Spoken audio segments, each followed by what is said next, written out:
Wow, I like that. You got to see Atomic Blonde because she could play it. No, actually. Hey. You hear that shoulder pop? Yeah, I heard all that creaking. I mean, cut. It still goes. Just got to get it a little greased up. How are you? Hey, Skip, how you doing today? You okay? I'm really good today. Okay. Because I'm about to, You about to unleash yeah, her. yeah. Here we go. Well, we got a lot to talk about. Let's start with the latest on Colin Kaepernick. The Ravens have had talks with the free agent quarterback, but so far have not signed him. Terrell Suggs was asked about the possibility of bringing Kaepernick in and said, quote, "Hell yeah, if he's going to help us win, we want him." Defensive back Ladarius Webb added, "I would love to have him to come challenge some other quarterbacks. We all know Joe Flacco is our guy. We love Ryan Mallett. But yeah, we would all like competition around here to make everyone better." Shannon, what does this tell you? I'm not surprised by their comments, Skip. And let's be 1,000%.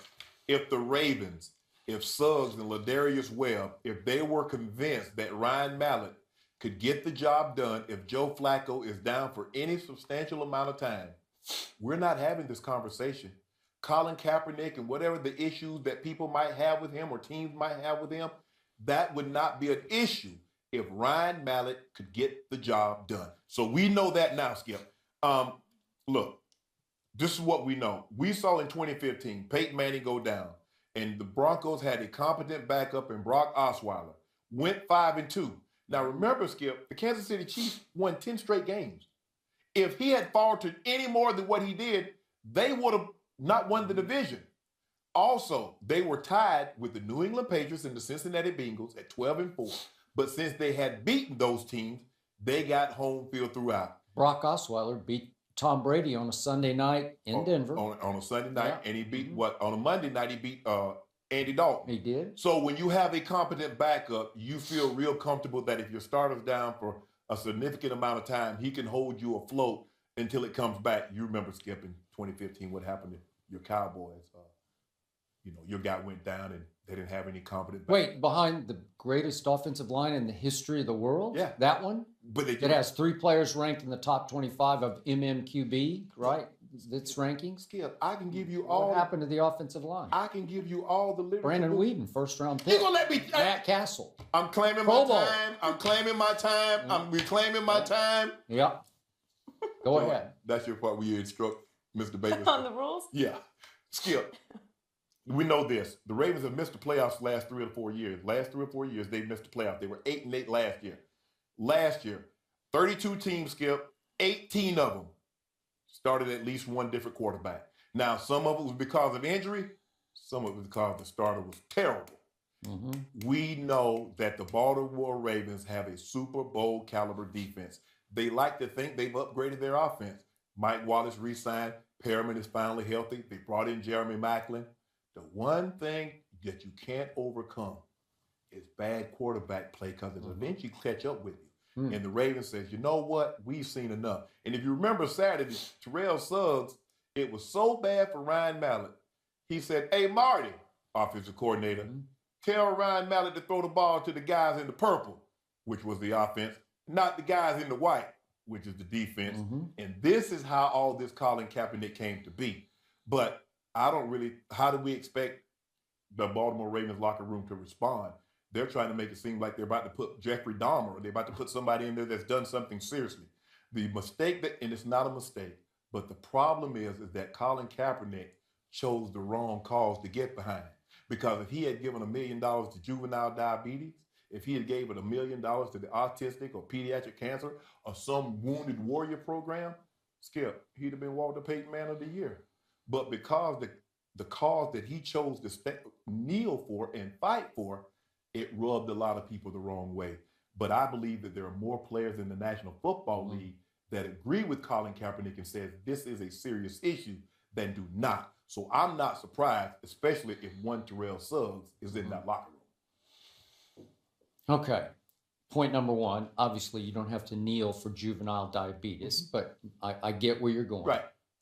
But point number two, if players are asked today in just about any locker room, let's say every locker room in the National Football League, what are they going to say about Colin Kaepernick for the most part? Is anybody going to stand up and say, we don't want him? Because I'd be surprised if any player, black or white, said that. I would be surprised, but maybe I'd be wrong. I think the thing is, Skip, is that you're looking at it let's take the New England Patriots. They knew Tom Brady was going to be out for a month. Bill Belichick did not bring anybody in to challenge Jimmy Garoppolo. They did not bring anybody in to challenge Jacoby Brissett. Why, Skip? Because they had the utmost and complete confidence that these two guys on our roster could get the job done.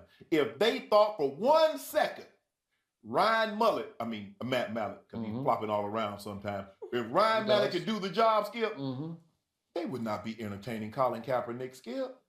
Different dynamic in New England where nobody would have the guts to speak out on a Bill Belichick matter at the quarterback level. No, they just be, that's Coach Belichick's call, right? I don't make decisions. I don't make decisions.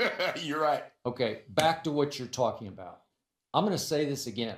Here's the issue operating right before your very eyes. This is just me. I would take Colin Kaepernick over Joe Flacco. I just would. I can show you. I've called him Joe Fluco before, and I was on, this is in 2020 hindsight, I said they are about to make a huge mistake because he's had some hot playoff games, and I cannot dispute any of his playoff games because he has been mostly sensational. He's 10-5. His QBR is not great because he'll have Fluco games in the 5 where you'll say, where did that come from? Right. Well, that's who this guy is. Right. But he's 25 touchdowns to only 10 interceptions in the postseason, which is really, really good. And he did somehow go win a Super Bowl. And I give you that. Although Colin Kaepernick, I thought, got robbed at the end of that Super Bowl and that they should have won it on a non-call in the end zone. Now, back to Fluco. He gets a big contract. He is scheduled this year to make the biggest cap hit in all of pro football. $24.6 million he is to be paid this year. So they have a money issue they're facing. But since that Super Bowl, his record in the regular season is 29-29. And as you point out, which is a stunning stat, the Baltimore Ravens have missed the playoffs 3 of the last 4 years. Really? The Ravens? You like them this year. I can't dispute that fact. You liked past tense, okay? But you're right. They do have a Super Bowl quality defense. Yes. My man T Sizzle's getting a little up there in age, but I still respect him, and I respect what they have and what they can bring because they know how to do it. And yet, I still doubt this quarterback who has thrown, since his Super Bowl win, the 3rd most interceptions in the National Football League. So once again, we have Seattle all over again in Baltimore. We just saw Colin Kaepernick go through a Seattle, whatever it was, a little dance that he did with them. I don't know what was going on, but I thought he was a perfect fit there. And people in that locker room, yes, they're black players. I can't remember all of them. But Michael Bennett. Yeah, but they have strong sort of senior leadership in that locker room, Shannon Sharp style leadership, Ray Lewis style leadership, and they all spoke up and out and said, great, perfect, bring him. But they have had some issues about how much confidence that locker room, especially the defensive players in that locker room, have in their starting quarterback. Either they don't sort of vibe with him, or they just don't somehow trust, or they don't love the fact that the coach loves him too much and let him throw the pass that they think lost them the Super Bowl, right? So there was some threat. If Colin Kaepernick gets signed as the backup in Seattle, there's some threat, imminent threat, to Russell Wilson's job, right? Yeah. And if Colin Kaepernick gets signed in Baltimore, this is just me, I think there's some building threat to Joe Flacco, because I think if you put my man Terrell Suggs on the lie detector, we used to go back and forth on air about this, about Joe Flacco, deep down, I'm not sure he's still sold on Joe Flacco. And I'm totally with you. They are definitely not sold on Ryan Mallett as a stand-in for Joe Flacco because he's struggling already in camp practice. And Suggs made his crack to Morningwig about it, which is funny because that's truth serum. You know, that's a truth quote. That's what happens in practice when you just say, hey, he's not good enough. That's basically what you're telling the coaching staff. First of all, if Ryan Mallett was as good as everybody thought he was, he would still be in Houston. Because Ryan Mallett is not the first quarterback to oversleep. He's not the first quarterback to miss a meeting. But the really good ones, hey, get here on time next time. Okay, Colin Kaepernick is a starting quarterback in the National Football League. He is way better than Ryan Mallett as a starting quarterback. Yeah. I guess you could make a case that Ryan Mallett is a is a better backup because he just keeps his mouth shut and Right. sits and carries his clipboard or whatever he's supposed to do. He's no real threat to Joe Flacco. He's what I call a donut quarterback. Yep. The donut is that little tire that you put on when you have a flat, the regular tire goes down. That's a good one. That donut tire is not to be meant to be driven for the rest of perpetuity while you have the car. Get you to the filling station or get you to the tire store and you get a new one. Okay. That's what Ryan Mallett is. All right. So over the last 4 years, Joe Flacco has thrown 80 touchdown passes to 61 interceptions. That's a lot. Yeah. Over the last 4 years, and that includes a couple of really down years for the San Francisco 49ers. Colin Kaepernick, 62 touchdowns to only 27 interceptions. Yeah. Well, if I just do that in a vacuum, those two, who are you taking? I'm going to take Colin Kaepernick, right? Because you always want 2-to-1 touchdown to interception. 2-to-1? Really? Yeah. And the QBR is just slightly in favor of Kaepernick here, but he's had a couple of rough years with a not-so-good football team, and I can show you that Joe Flacco's football team has routinely been better in those years than Colin Kaepernick. Especially defensively. Defensively. Okay. So now back to imminent threat. It's almost like Colin Kaepernick is too good for his own good because he's really good. He's a starting quarterback. I've made the case.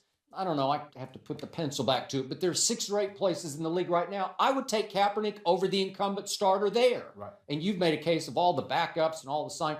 I get all that. Like my Cowboys just signed Luke McCown. Well, do I want as a third quarterback? Luke McCown. He started 10 games in his life in the National Football League. He's not 500. He's not. Well, what I'm saying is I don't care about Luke McCown, so he's fine as my third quarterback because I'm going to forget he is my third quarterback, right? Correct. And now, Colin Kaepernick, he's going to immediately, if he gets signed by the Ravens, they have to make a choice. Will we let him challenge? And the Lardarius Webb quote was pretty scary because he said, I would love to have him come in to challenge some of the other quarterbacks. And he's trying to make the case, like make them better, push them a little bit. Right. But you can't tell me if I put Lardarius on a lie detector that he wouldn't say, you know what? I think we might have a better chance with Colin as our starting quarterback. That's just me. And again, you owe Joe Flacco. It's their fault. You know, it's not like he earned that, but you owe him almost $25 million this year. So he's like priced himself into the job, right? Well, Skip, if you remember when Philly signed Michael Vick, he was signed to be a backup. Yeah. And Donovan got hurt. Michael Vick got in there, and what happened, Skip? Donovan never got the job back, and they ended up trading That's true. Donovan McNabb to Washington. And so you don't want this, but at some point in time, if the guy that's backing up is better than the starter, the guys in that locker room see that. I understand that Joe Flacco has a $24 million cap hit. Yeah. But the guys in the locker room, they don't care about how much money you're spending. They care about does the guy give us the best chance to win? And if Colin Kaepernick gives them the best chance of winning, although Joe has won a Super Bowl for a lot of guys on that team, they're going to want Colin to play. It's as simple as that. Okay. So if you're Steve Bisciotti, the owner, are you threatened by that? Are you shook up by that? Because you got 2 controversies operating at once here. You have the fan controversy because they're saying, I don't know how true all this is, but there are threats via social media and talk radio shows in Baltimore. We'll give up our season tickets. There are those empty threats because usually fans won't follow through with that. Well, somebody's waiting in line to get those season tickets. Okay, well, there you go. Okay, but fair enough. But that's what Bisciotti's weighing, and he virtually did, as we saw yesterday. He did a town hall. That's what it came across as. A town hall out in his own stadium with sponsors and fans sort of throwing out to everybody, should we or shouldn't we do this, just to gauge the reaction from them after it's over. People are going to come up to him and say, hey, just my 2 cents. And over time, he's going to let all those 2 cents go in and equal big dollars because you're talking about big sponsor dollars here. Are sponsors going to pull out if Colin Kaepernick is signed even as a backup quarterback? Well, let me ask you, are those sponsors going to stick around if they keep missing the playoffs year after year? I agree. Are those fans going to be in the stands if they keep losing year after year? They will not. So those are the options you're going to have to weigh. My thing is that Steve wants to listen to the fans and the sponsors. How many times have you heard the fans chant, we want somebody? And the coaches say, and the owners say, we're not listening to the fans. How many times you need to fire the coach? but we're not listening to the fans. Now, all of a sudden, you want the fans' input. All of a sudden, you want sponsors' input. If you don't, see, this is the way I look at it, Skip. If I give you a test, Skip, and it's the question is 4 + 4 equals, and the first answer is 8. You know the answer is 8. You're not even going to go down to B, C, D, or E. If you don't believe Colin Kaepernick can play, Steve Bisciotti, why do you care what the fans think? Why do you care what the sponsors think? Why do you care if he kneel or he sat? You have your answer. I don't know. But he's saying, pray for us, Skip, right? Like we need help. We're lost. I don't want anything to happen to Steve Bisciotti, but I'm not praying for a man that's worth $3 billion. Praying that all you have to do is make a decision whether or not you want to hire or not hire a guy. And I'm supposed to pray for you for that? Yeah. And Skip, I don't mean to disrespect any of these foundations. I was just saying that there are certain causes that people was like, okay, autism. Some people have autistic kids or wounded warriors. Somebody have a family member or a friend that was wounded in one of these wars that's being fought around the country.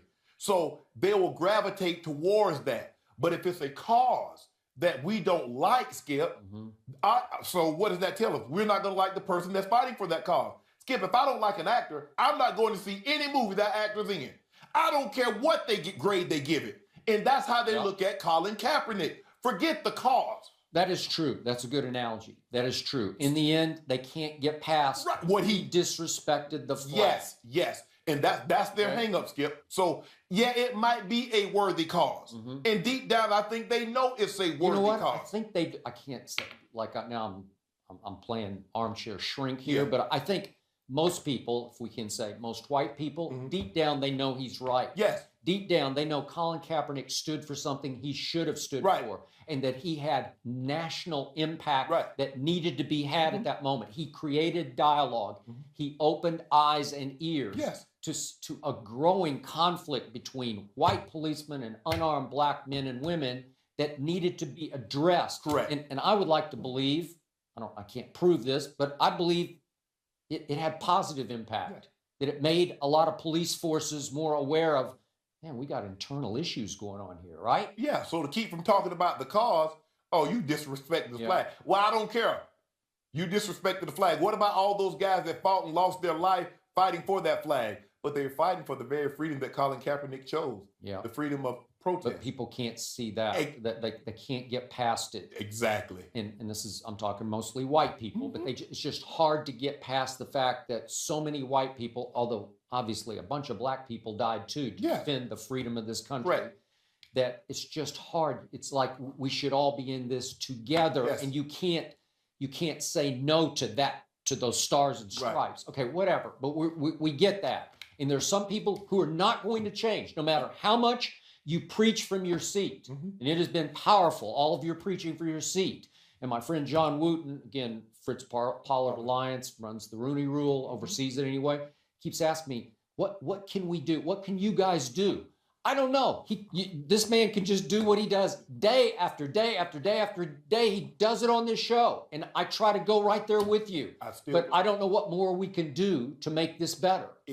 What needs to happen, the men that's never had to fight to play a sport, which is the white men in America, because Dr. King and Lowry and Andrew Young and a lot of these guys, they were marching. But until those Catholic priests came down from Massachusetts, that is a fact, and got killed, that changed the ball. Changed the ball. And then when Bloody Sunday happened on national television, so until some of these white guys, you want to say, you know what, that's right, Colin's right. I didn't agree. I wish he hadn't done it. You're talking about white star players, right? Star players. I wish there was another way he could have got our attention to focus on this issue. But this is the way he chose. I don't agree with it, but what he's doing is right. And I'm going to say, you know what, whoever that white star is, he's going to get attacked on social media like crazy. You know it, and I know it. He's going to have thick enough skin or closed enough eyes to social media that he's going to say, I don't care what the reaction. I take it a step further. I think it actually